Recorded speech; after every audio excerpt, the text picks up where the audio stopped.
I'm Dr. Shannon Farrell, and I'm the leader of the project entitled Mental Health Issues for Farmers, Their Families, and Their Communities.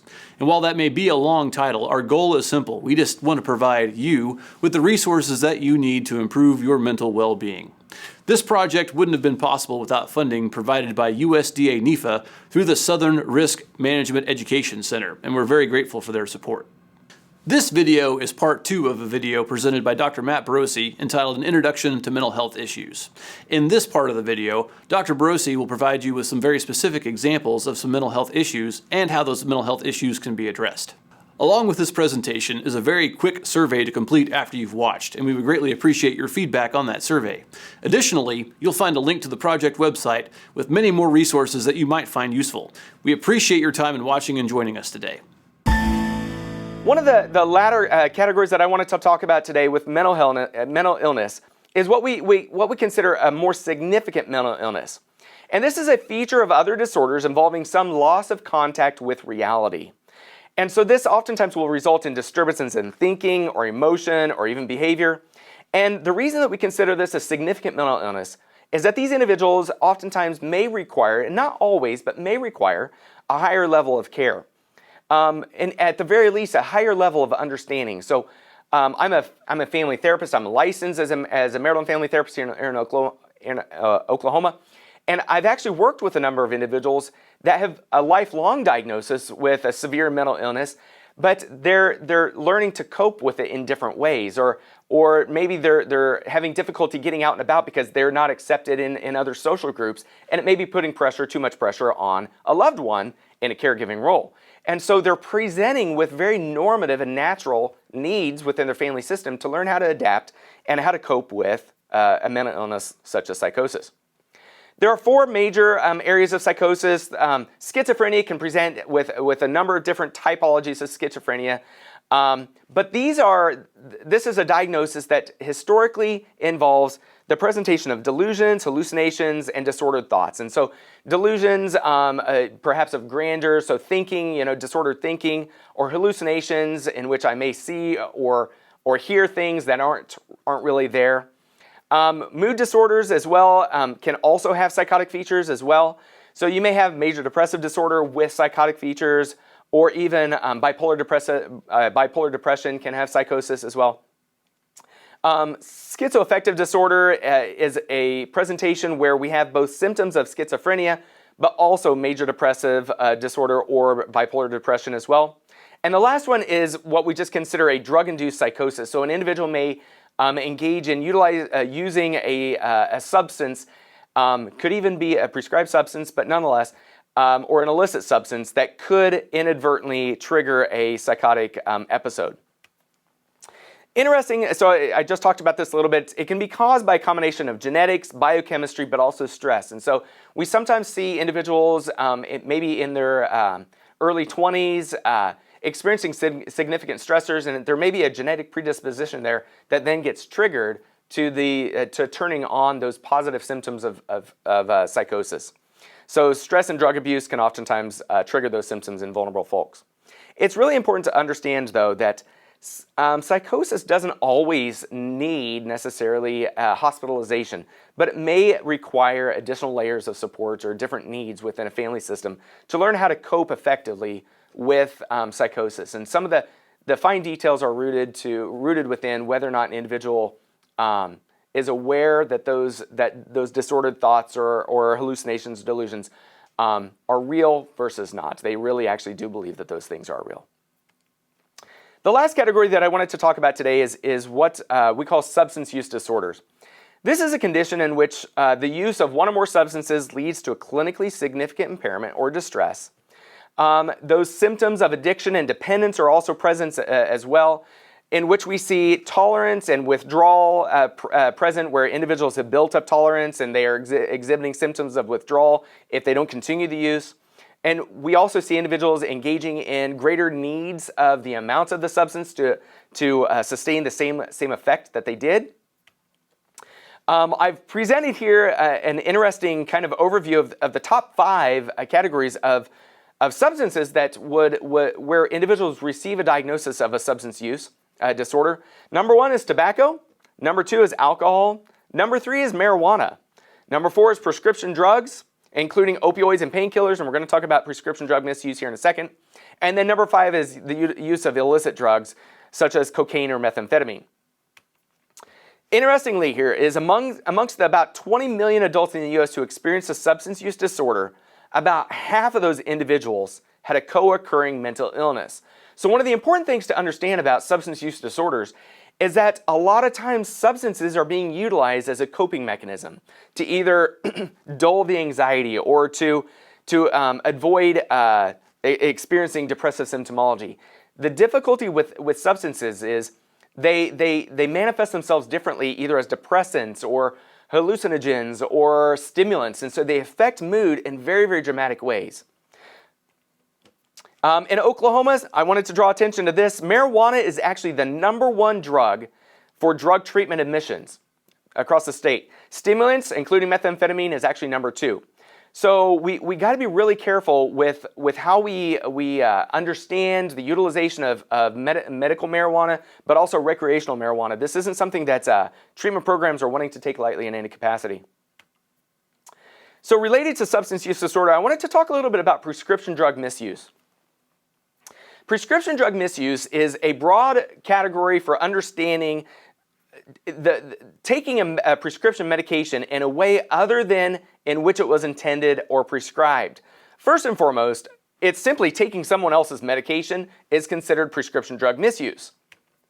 Taking a drug prescription to get high, though, maybe taking a higher dose than was prescribed to you, or taking it more often, or taking it in a different way, snorting it or injecting it. Mixing opioids with alcohol or other drugs that aren't safe to use as advised by a doctor or pharmacist. What we're seeing across the United States, and specifically in Oklahoma, we're seeing massive problems with regards to opioids and opioid overdoses leading to death. And this is related to a lot of different things, but one of the things that's really dangerous is when we have individuals struggling with anxiety, for example, or depression, who are on a classification of drug called a benzodiazepine. That is actually a tranquilizer meant to help dull some of the symptoms of anxiety, to help me regulate my mood more effectively.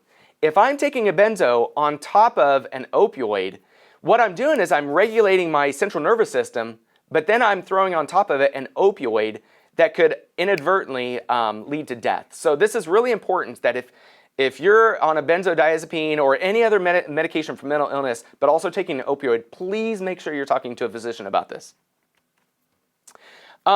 What we're seeing is that tolerance to opioids leads to dependence as well. So whenever individuals are utilizing medications, there's a lot of different things that we really have to be aware of. And tolerance is when the body needs to use more and more to get the same effect. And so we're seeing a lot of active programs focusing on alternatives to opioids, using NSAIDs or ibuprofen, for example, to treat pain instead of an opioid, just to simply make sure that we're not allowing individuals to build up tolerance to pain medications. But then we also see a significant effect related to dependence, and this occurs when an individual relies on the drug to prevent withdrawal symptoms. So in order to prevent the negative effects of the removal of that drug in my system, then I take the drug again to continue to get the same effect. And so this is a toxic recipe for disaster. I wanted to talk a little bit about two populations related to mental health that I really want to make sure we don't overlook. The first one is mental health with adolescents. Similar to our statistic with 1 in 5 adults in the United States, we also have about 20% of adolescents have a mental health disorder as well. And a lot of them have a major depressive episode, but also we're seeing a major spike in anxiety and depression rates over the last decade. One study found that within a 5-year window within the last decade, we had about a 33% increase in anxiety and depressive symptoms in adolescents. So we've got something going on here. Young adults ages 18 to 25, so our young adult population are the biggest abusers of prescription opioid pain relievers and ADHD stimulants and anti-anxiety drugs as well. And what we're seeing is that they're not necessarily just being used for pain management, but to also get high, but also utilizing stimulants like some ADHD medications to maintain a higher level of performance as well. Between 2010 and 2015, the rates of depression, suicide attempts, and completed suicides as a result increased significantly. So again, these are the stats on depression, suicide attempts, and completed suicides. It's the third leading cause of death for adolescents is suicide. So we've got a major problem happening right now, right in front of us in terms of mental health and then the implications for drug use and suicide. So where's all this coming from? I get this question a lot. Researchers have connected the increase in anxiety and depression, one, to the increase of smartphone access for teens, and about 73% of teens, and social media. Specifically, what are we seeing with regards to social isolation, utilization of cell phones and social media? We're seeing social isolation. That's less face-to-face engagements that they would be having with other peers, with friends or colleagues. And so those social interactions are being stifled. If we're being dependent on our engagement with others in terms of our social media use, then we're seriously stifling natural development of conversations and how to be with other individuals in real life settings. One of the other major things that we're seeing is this comparison factor. And so I have on this slide being liked. What does that mean whenever I'm liked? It's how many thumbs ups that you get or how many likes that you get regarding a post. And what's happening is if an individual isn't getting that many likes, they may be inadvertently internalizing that stress in terms of their self-worth or their self-image. And so what happens is adolescents, we see, start to engage in a riskier type of behavior in terms of posting riskier kind of things, maybe things that will get them more attention. So maybe engaging in a fail or engaging in a stunt or even risk-taking behaviors like sexting or posting pictures of themselves that they wouldn't normally do. And so we are oftentimes seeing those adolescents comparing themselves to other individuals who are getting those likes. We already know that individuals utilizing some social media outlets are experiencing greater levels of depression simply because we are comparing ourselves to our friends and family who may be taking flashier family trips or engaging in more positive activities. And we feel like if we're not doing the same thing, that there may be something wrong with us. For adolescents, we also see them engaging in high expectations and pressure to succeed. We're seeing them take on more stress in terms of performance so that they can get scholarships or get the good grades or get into better universities or colleges or better trades and things like that, or to maintain a higher level of performance in a trade or a job. For adolescents, this is kind of an interesting domain as well, related to, for adolescents, we're seeing them reporting that the world is a scary place. It's more threatening than it was maybe in my generation. And so they're engaging in less interactions in the public. They're not going outside as much. They're being exposed to a greater number of seeming threats in the news and the media, and they're watching, all kinds of negative things happening in society. And so that stress, they internalize that stress over time, and it really does take its toll on our teens. Last but not least, and I talked about this earlier, was less sleep. So this is actually a major risk for depression. Major depressive disorder actually involves a change in sleep patterns. So maybe you're getting too much sleep or maybe not enough sleep. But for teens, what we're seeing them doing is they're engaging in less sleep. They're engaging in more activities online, video gaming, with their cell phones. And what's happening is they're staying up later and later, but they're not getting sleep. I've done lots of work with adolescents in which they're all reporting, I go to sleep at 2 o'clock, 3 o'clock, 4 o'clock in the morning, and then they're getting up and going to class at 8 o'clock, 9 o'clock. And that's what we're seeing in a lot of communities. They're trying to address this issue and understanding there's a biological difference in adolescent sleep patterns, number one, but then can we accommodate that in the school system? And so we see elementary school starting earlier, middle school and junior high school starting a little bit later in the day, just to try and accommodate some of those changes that are natural and normative and biological. We don't need them compounded by other factors, though. The other population I wanted to pause on with regards to mental health is specifically with our veterans and military members. We have about 20% of national suicides are military veterans, and 60% of veterans who died by suicide, which is about 22 per day, had a mental health diagnosis. And so what's happening is we have a population that is serving our country and going through incredibly difficult challenges that are sometimes normative. You may be a part of a service branch that deploys 6 months at a time. That's a normative process versus a combat mission. Or what we call temporary duty assignments. And so you may go on, shorter hops. And so that takes its toll over time in terms of safety, security, being removed from family. And we're going to talk about some of those as risk factors. But those individuals are experiencing mental health issues and not getting the help that they need. About 1 in 10 veterans and military members had an alcohol use disorder as well. So that points us to the fact that we may be utilizing alcohol, which is a readily available substance, in a maladaptive way though. And about 1 in 20 had a drug use disorder.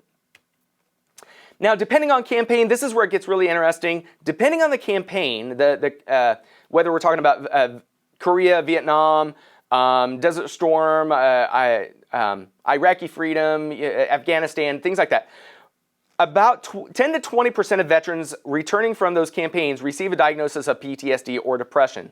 And those with depression were 4 times more likely to have a substance use problem as well. And so the military is pumping tons of time and energy into trying to understand this process better so that we can engage in better preventative measures to make sure that we're deploying well and we're returning our veterans in better conditions, so that's and supporting the family readiness program so that they can do their jobs in terms of helping family members reunite with their veterans. So we're seeing some really great things happening. And just today, it's actually June 17th, 2020, heard on the radio this morning that President Trump was actually announcing a new program specifically related to helping veterans affected by depression and suicide. And so we're implementing a new program. I'm anxious to see what that looks like. So I talked a little bit before with regards to mental health, specifically with veterans. We're seeing the effects of deployment and combat experiences affecting our military members, frequent moves to different locations as well. So it's incredibly difficult to uproot your entire family system who just got established to a new duty assignment. So that can be a challenge to family systems. At the micro level, between a parent and child, or between two partners. And so this is where flexibility and adaptability with regards to mental health really needs to be forefront in our conversations. And then being separated from family as well. So I wanted to pause just for 1 second in this presentation to talk just a little bit more about suicide. Suicide, we actually have an entire presentation on prevention and intervention measures with regards to suicide as part of this series. But with regards to mental health, we know that suicide is the 10th leading cause of death in the United States and approximately 44,000 per year. This is twice the number of homicides. It's the 3rd leading cause of death, ages 10 to 14 as well, and 2nd for ages 15 to 34. An estimated 1 million attempts occur per year as well. And this is a real challenge because a lot of times our data really is maybe only looking at completed suicides, but we got to look at this more effectively at the attempts that are happening amongst individuals and even within the mental health population so that we can implement better strategies to prevent it. This is a 24% increase across the past 15 years, and we've seen the greatest increase in the past 10 years as well. Age 18 to 25 is most common suicidal thoughts and attempts. We see greater completions amongst older white males. It's more common, and it's actually 4 times more than women. Even though women are more likely to experience the depressive symptomology, we actually see men completing suicide more actively. And then lethal means are actually the most common method as well.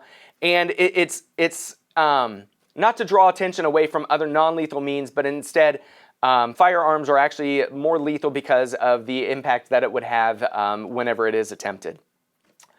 So what do we do about all of this? So I've presented so far a range of the prevalence of mental health issues in the United States and in Oklahoma. We've talked about the different categories of mental health, some of the major things that we're seeing in terms of prevalence rates. But what do we do?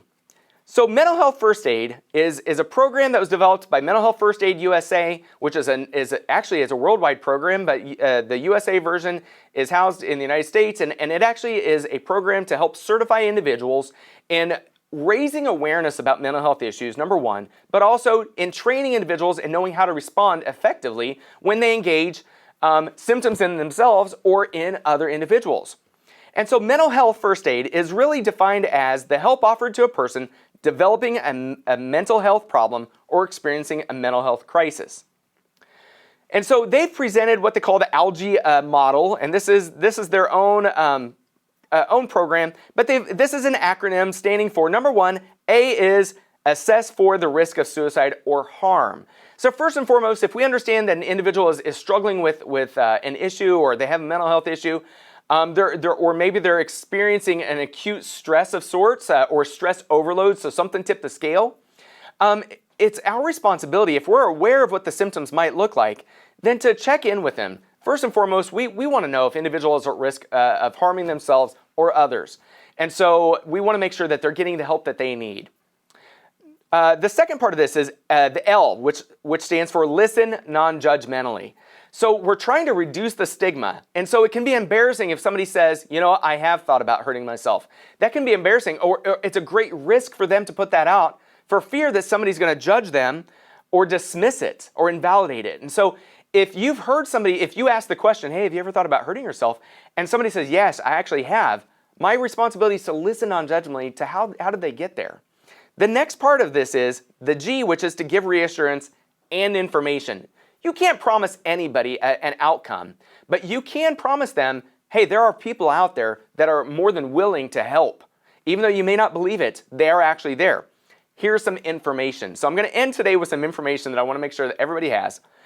The first E is to encourage appropriate professional help, to say, man, it sounds like you may need to speak with a physician, or struggling with an eating disorder, for example, or you're hearing things that really aren't there, or you're not sure if they're there or not. Let's get you in to speak to somebody quickly so that you don't inadvertently follow bad advice, okay?